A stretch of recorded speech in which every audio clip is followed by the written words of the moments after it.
Hello everyone, myself Urvashi Yadav and today I am going to teach you projectile motion. Projectile motion is basically an example of motion in a plane with constant acceleration. ठीक है, so projectile motion basically क्या होता है, आपके पास कोई भी projectile है, projectile means कोई भी stone है, कोई भी ball है जिसको आप acute angle पर throw करने वाले हैं. Acute angle का मतलब क्या है, आपका angle should be 0 to 90 degree and जो angle होगा उसको हम बोलते हैं angle of projection. ठीक है, और angle of projection horizontal axis के साथ बनना चाहिए. ठीक है, so let's suppose this is X axis and this is Y axis और आपको एक प्रोजेक्टाइल दिया गया है. ठीक है, let's suppose it is of mass m. कोई बॉल है या कोई स्टोन है जिसको आप फेंक रहे हो, थ्रो कर रहे हो with initial velocity u at an angle theta with the horizontal. So जो थीटा होता है उसको बोलते हैं हम एंगल ऑफ प्रोजेक्शन. ठीक है, so it is angle of projection and projection. ठीक है, तो आप देखते हैं ये एक पैराबोलिक पाथ ट्रेवल करता है. तो अभी हम देखेंगे ये पैराबोलिक पाथ क्यों ट्रेवल करता है. ठीक है, इसकी मैथमेटिकल इक्वेशन भी हम निकालेंगे और इस प्रोजेक्टाइल का पूरा मोशन हम डिस्कस करने वाले हैं. मतलब किसी पॉइंट पर इसके कोऑर्डिनेट क्या होंगे, ठीक है, पोजीशन क्या होगी, किसी पॉइंट पर इसकी वेलोसिटी क्या होगी. We are going to discuss everything. ठीक है, तो सबसे पहले हम देखते हैं जब ये प्रोजेक्टाइल मोशन हम डिस्कस करते हैं ना तो पूरे मोशन को देखा जाता है 2 डायमेंशन में. ठीक है, बट जब हम डिस्कस करते हैं, इसको अंडरस्टैंड करते हैं, तब हम इसको ब्रेक करते हैं 2, मतलब 1D प्लस 1D मोशन में. ठीक है, सो जो आपका प्रोजेक्टाइल मोशन है it is motion in a plane. Motion in a plane का मतलब क्या है, इट इज 2D मोशन. और 2D मोशन को बेटा समझा जाता है 1D और 1D में ब्रेक करके. मतलब एक डायमेंशन हम हॉरिजॉन्टल के अलोंग मानेंगे, एक डायमेंशन हम वर्टिकल के अलोंग. तो यहाँ पे आप देख सकते हो जैसे आप पार्टिकल को थ्रो किए, पार्टिकल का जो पाथ है वो पैराबोलिक पाथ है, पार्टिकल ऐसे जा रहा है. ठीक है, तो आप देख सकते हैं पार्टिकल हॉरिजॉन्टल में भी आगे डिस्प्लेस हो रहा है और वर्टिकल में भी ऊपर उठ रहा है फिर नीचे आ रहा है. दैट मींस एक्स कोऑर्डिनेट भी इसका चेंज हो रहा है, वाई कोऑर्डिनेट भी चेंज हो रहा है. तो 2 डायरेक्शन में इसका मोशन होता है. ठीक है, तो अभी हम इसके मोशन को कंप्लीटली समझेंगे. ठीक है, और now we can understand it. So इधर देखिए, मैंने पार्टिकल को थ्रो किया विद इनिशियल वेलोसिटी u. अगर इसको मैं रिजोल्व करूं तो हॉरिजॉन्टल डायरेक्शन में इसकी एक वेलोसिटी होगी u cos थीटा, एक वर्टिकल में डायरेक्शन में वेलोसिटी होगी u sin थीटा. ठीक है, और किसी पॉइंट पर अगर मैं इसकी वेलोसिटी की डायरेक्शन लिखना चाहूं that would be a tangential to that point. So जब ये टॉप मोस्ट पॉइंट पर पहुंचेगा तो इसकी सारी वेलोसिटी कौन से डायरेक्शन में होगी, कंप्लीटली इन हॉरिजॉन्टल डायरेक्शन में. ठीक है, तो मैं बोल सकती हूँ जब ये टॉप मोस्ट पॉइंट पर रहेगा तो इसका y coordinate of the velocity मतलब y डायरेक्शन में इसकी वेलोसिटी कितनी बन जाएगी, 0. ठीक है, तो आप किसी भी पॉइंट पर आप टेंजेंट ड्रॉ करके इसकी वेलोसिटी की डायरेक्शन दिखा सकते हैं. अब ठीक है, तो अब हम इसका 2 डायरेक्शन में मोशन डिस्कस करने वाले हैं. पहले हम डिस्कस करते हैं मोशन इन हॉरिजॉन्टल डायरेक्शन. ठीक है, हॉरिजॉन्टल डायरेक्शन में अगर मैं इसका मोशन डिस्कस करती हूँ, हॉरिजॉन्टल मतलब एक्स एक्सिस के अलोंग, तो बेटा यहाँ पे अगर आप देखिए पूरा motion in a plane discuss करने से पहले, ये प्रोजेक्टाइल मोशन डिस्कस करने से पहले हम यहाँ पे 2 अजम्पशन मानेंगे. ठीक है, सबसे पहले हम 2 अजम्पशंस लेंगे. अजम्पशन क्या है, आपको मानना है. क्या मानना है, पहली चीज जो आपको अज्यूम करनी है कि एयर रेजिस्टेंस यहाँ पे प्रेजेंट नहीं है. अगर प्रेजेंट होगा भी इट वुड बी नेग्लेक्टेड. तो एयर रेजिस्टेंस क्या है, हम नेग्लेक्ट कर दे रहे हैं. और हम ये मान के चल रहे हैं कि जो पार्टिकल है वो बहुत ज्यादा हाइट पर नहीं जा रहा है. That means h is very very very very very much less than r. क्यों, क्योंकि अगर पार्टिकल की हाइट बहुत ज्यादा हो गई तो g की value which is acceleration due to gravity, उसकी वैल्यू चेंज हो जाएगी. ठीक है, क्योंकि वो हाइट के साथ वेरी करती है. ठीक है, अगर g की वैल्यू चेंज होगी तो पार्टिकल के ऊपर जो ग्रेविटी फोर्स एक्ट करेगी which will be equal to mg, उसकी वैल्यू भी बदल जाएगी. तो फोर्स कांस्टेंट नहीं रहेगी. ठीक है, ना ही फिर एक्सेलरेशन कांस्टेंट होगा. ठीक है, तो अब ये 2 अजम्पशंस को हम लेके अब हम शुरू करते हैं. तो बेटा देखिए, हॉरिजॉन्टल मोशन को पहले हम डिस्कस करते हैं. तो अगर मैं पूछूं पार्टिकल के ऊपर टोटल फोर्स कितनी लग रही है, तो आप कहोगे मैडम ए की लग रही है mg which is in vertically downward okay direction. तो अगर किसी पॉइंट पर मैं पार्टिकल के ऊपर फोर्स दिखाऊं तो वो ओनली mg लगेगी और वो कौन सी डायरेक्शन में होगी बेटा, नीचे होगी, वर्टिकली डाउनवर्ड होगी and will be equal to mg। Horizontal direction में आप देख सकते हैं पार्टिकल के ऊपर कोई भी फोर्स लग नहीं रही है, that means in horizontal direction particle के ऊपर फोर्स कितनी है, 0। So I can write fx is equal to 0।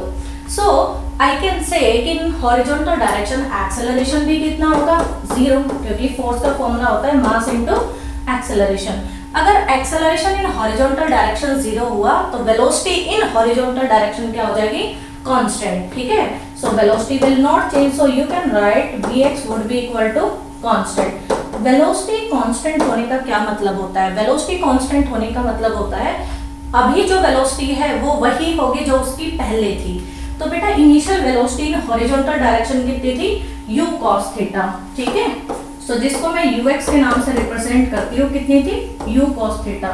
तो बेटा vx किसके बराबर होगी, ux के, और you can write it would be u cos theta, ठीक है। तो हम देखते हैं एट एनी टाइम t, किसी टाइम t पर पार्टिकल x एक्सिस में कुछ डिस्प्लेसमेंट चला गया होगा, उसको मैं बोल देती हूँ x, ठीक है। t टाइम में मतलब हॉरिजॉन्टल डायरेक्शन में उसका डिस्प्लेसमेंट हुआ x। तो अगर आप एक्सेलरेशन 0 है, ठीक है, तो काइनेमेटिक इक्वेशन ऑफ मोशन अगर हम लगाएंगे x is equal to ut plus half at square, तो यहाँ से I can write x is equal to vx into T. vx की वैल्यू कितनी है, u cos theta into T. So call this equation number 1, ठीक है। So now अभी हम आते हैं दूसरे पॉइंट पर, ठीक है। हमने यहाँ पे पढ़ा, अगर आप इस मोशन को थोड़ा ध्यान से देखें, मैंने पार्टिकल को थ्रो किया O पॉइंट से, इस O पॉइंट को बोलते हैं पॉइंट ऑफ प्रोजेक्शन, ठीक है। इस पॉइंट को मैं नाम दे देती हूँ A पॉइंट। जब ये A पॉइंट पर है तो ये टॉप मोस्ट पॉइंट पर है, तो इसका y कोऑर्डिनेट कितना हो गया है, मैक्सिमम। इसको हम बोलते हैं मैक्सिमम हाइट, जो h है उसको हम रिप्रेजेंट करते हैं मैक्सिमम हाइट से, ठीक है। और अगर मैं देखूं, ये जब पार्टिकल नीचे आया, मैंने इसको ग्राउंड से थ्रो किया, ये फिर से ग्राउंड पे आया, I can call this point as B, ठीक है। So basically this is an example of ground to ground projection. तो जब ये B पॉइंट पर आया तो हॉरिजॉन्टल डायरेक्शन में ये मैक्सिमम कितना डिस्प्लेस हुआ, OB, ठीक है। इसको हम बोलते हैं रेंज। सो रेंज बेसिकली क्या है, it is the maximum displacement travelled by the projectile in horizontal direction, ठीक है, which is represented as R। इसको बोलते हैं रेंज ऑफ द प्रोजेक्टाइल, ठीक है। अगर आप देखें, जब मैंने इसको ग्राउंड से थ्रो किया और ये ग्राउंड पे आया तो इसने रेंज ट्रेवल करी इन हॉरिजॉन्टल डायरेक्शन। सो ये इस रेंज को ट्रेवल करने में इसने जो टाइम लिया, या आई कैन से O से B पॉइंट तक वापस आने में इसने जो टाइम लिया उसको हम बोलते हैं टाइम ऑफ फ्लाइट, क्योंकि तब तक तो ये उड़ान ही भर रहा था, ठीक है। सो उसको रिप्रेजेंट किया जाता है T से, तो it would B time of flight, okay, ठीक है। सो हमें ये सब चीजें निकालनी भी है और हम सबसे पहले हम इक्वेशन लिखेंगे एट एनी टाइम T, फिर हम फर्दर सारी चीजें डिराइव करेंगे। एक चीज नोटिस करिए, B पॉइंट के अगर मैं कोऑर्डिनेट लिखना चाहूँ तो B पॉइंट पे हॉरिजॉन्टल कोऑर्डिनेट तो R हो गया, ये ओरिजिन से ग्राउंड से आ रहा था और ग्राउंड पे ही चला गया, तो मतलब y कोऑर्डिनेट कितना हो गया इसका, 0, ठीक है। तो आपको कोऑर्डिनेट पता चल गया। तो हॉरिजॉन्टल डायरेक्शन में हमने इक्वेशंस लिख दी है। अब एक बार बात कर लेते हैं वर्टिकल डायरेक्शन में, ठीक है। सो वर्टिकल मोशन मतलब वर्टिकल डायरेक्शन में हम पूरा मोशन डिस्कस करने वाले हैं। आपने पीछे वाले डायग्राम में देखा, पार्टिकल के ऊपर वर्टिकल डायरेक्शन में एक कांस्टेंट फोर्स एक्ट कर रही है, that is equal to mg।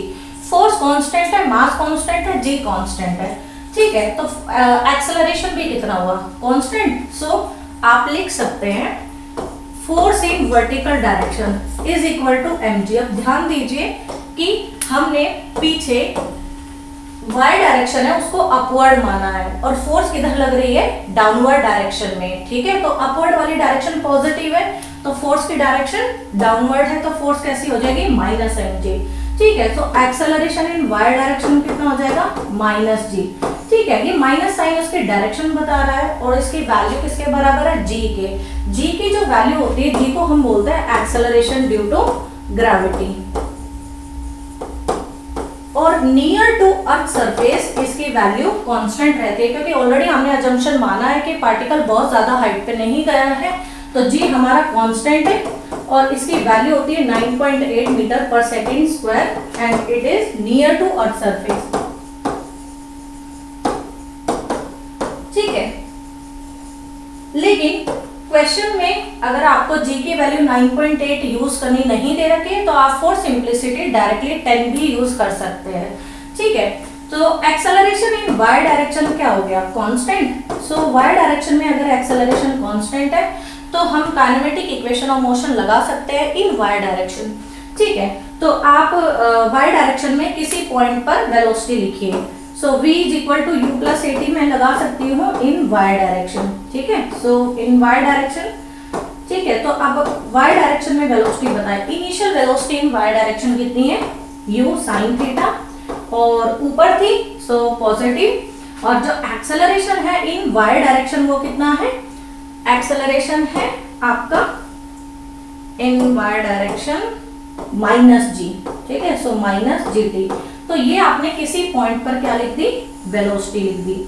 अब ध्यान दीजिए, वेलोसिटी आपने लिख दी, एक और इक्वेशन लिख सकते हो आप, पोजीशन बता सकते हो किसी टी टाइम पर वाई डायरेक्शन में। सो उसको हम लिखते हैं जैसे S is equal to U T plus half A T square, kinematic equation of motion हम पढ़ते हैं तो वाई डायरेक्शन में वो लगाते हैं। सो वाई डायरेक्शन में क्या बनेगी, u T plus half A T square.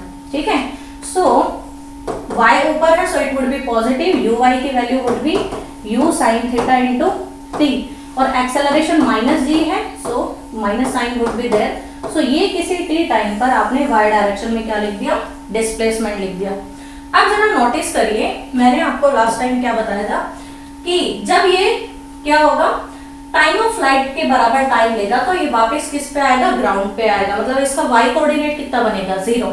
तो y कोऑर्डिनेट इसका 0 कब बन रहा है, जब ये टाइम किसके बराबर ले रहा है, टाइम ऑफ फ्लाइट के। तो मैं इस y कोऑर्डिनेट को 0 कर दूं। ठीक है, u sin थीटा टाइम को किसके बराबर कर दो, टाइम ऑफ फ्लाइट के, minus half G T square. ठीक है, ये इक्वेशन आ गई। सो यहां से मैं क्या लिख सकती हूँ, u sin theta into T is equal to half G T square. एक टी से एक टी कैंसिल हो गया, तो यहां से हमें टाइम ऑफ फ्लाइट की वैल्यू पता चल जाएगी। तो टाइम ऑफ फ्लाइट हमारा कितना आया, 2u sin थीटा बाय जी। जरा आप नोटिस कर सकते हैं, इसमें 2 तो कांस्टेंट है, g भी कांस्टेंट है। जो u sin थीटा है that is the initial velocity in y direction. ठीक है, तो जो टाइम ऑफ फ्लाइट है वो किस पे डिपेंड कर रहा है, initial velocity in y direction पे। तो आप इसका ये फॉर्मूला भी लिख सकते हैं, 2u/y बाय जी। ठीक है, तो टाइम ऑफ फ्लाइट में वो हॉरिजॉन्टल में कितना डिस्प्लेस होता है, रेंज के बराबर। तो मैंने एक इक्वेशन लिखी थी हॉरिजॉन्टल में, x is equal to u cos theta into t। ठीक है, अगर हॉरिजॉन्टल कंपोनेंट रेंज के बराबर बनेगा, कब बनेगा, जब टाइम किसके बराबर होगा, टाइम ऑफ फ्लाइट के। सो टाइम ऑफ फ्लाइट की ऑलरेडी वैल्यू आपको आ गई है, तो आप उसकी वैल्यू यहाँ पे पुट कर सकते हैं, you will get the value of range. ठीक है, सो पुट करते हैं। सो रेंज हमारी बनेगी u cos theta, time of flight का फॉर्मूला है 2u sin थीटा बाय जी। ठीक है, सो यहाँ से देखिए u cos थीटा क्या है, it was initial velocity in x direction. u sin theta क्या है, it was initial velocity in y direction. तो रेंज का एक फॉर्मूला तो आपके पास आ गया 2ux uy बाय जी। ठीक है, ये फॉर्मूला भी बहुत जगह यूज होता है। ठीक है, दूसरा एक और फॉर्मूला हम निकालते हैं यहाँ से रेंज का। सो यहाँ पे एक आइडेंटिटी हम अप्लाई करेंगे। तो जरा देखिए, ये 2, तो इसको हम कैसे लिख सकते हैं, u square 2 cos theta and sin theta by g. तो आपने एक आइडेंटिटी पढ़ी होगी sin 2 थीटा की। ठीक है, एक आइडेंटिटी होती है sin 2 थीटा की। आप sin 2 थीटा को कैसे लिख सकते हैं, 2 sin theta into cos theta. तो यहाँ पे आप देखिए, आपको दिख रहा है 2 sin theta into cos theta. तो इसको आप रिप्लेस कर सकते हैं फ्रॉम साइन 2 थीटा से। तो आपका रेंज का फॉर्मूला आएगा u square sine 2 theta by G. Is it fine? तो आपके पास रेंज आ गई, ठीक है। अब जरा नोटिस करिए, अब हमें एक और इसमें कंपोनेंट है जो निकालना है, दैट इज मैक्सिमम हाइट।